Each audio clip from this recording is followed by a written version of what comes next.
এটা মনে করো তোমার লাইফ এবং তোমার লাইফে এক্স এক্সিস্ট করছে, ওকে। তাহলে তোমার লাইফটা কিরকম হবে?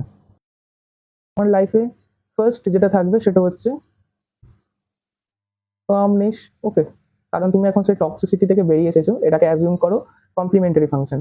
কিন্তু তাছাড়াও তোমার লাইফে এক্স ছিল, মেবি তার মেমোরিতে বা তার টক্সিসিটিতে তুমি এখনো তাকে হয়তো মিস করছো, বা তোমার মনের মধ্যে একটা আঘাত রয়ে গেছে। That means you have a pain, ওকে।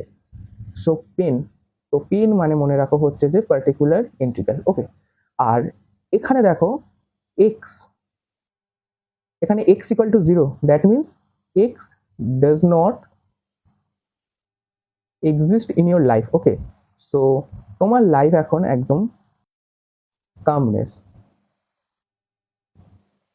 বুঝতে পেরেছো? তাহলে তোমার লাইফে যখন দেখবে এরকম এক্স এক্সিস্ট করছে, তখন তোমার লাইফে কামনেসও থাকবে এবং পেনও থাকবে। Calmness means complimentary function and particular integral. কিন্তু হোমোজেনিয়াস ইকুয়েশন যখন তোমার লাইফে এক্স এক্সিস্ট করছে না, তখন তোমার লাইফটা কি হবে? খুবই কাম থাকবে, খুবই হ্যাপিনেস থাকবে, ওকে। তোমার লাইফ একদম পুরো কামনেস থাকবে। দ্যাট মিনস হোমোজেনিয়াস ইকুয়েশনের ক্ষেত্রে কোনো রকম পার্টিকুলার ইন্টিগ্রাল এক্সিস্ট করবে না, তোমাকে শুধুমাত্র ডিফাইন করতে হবে কমপ্লিমেন্টারি ফাংশন।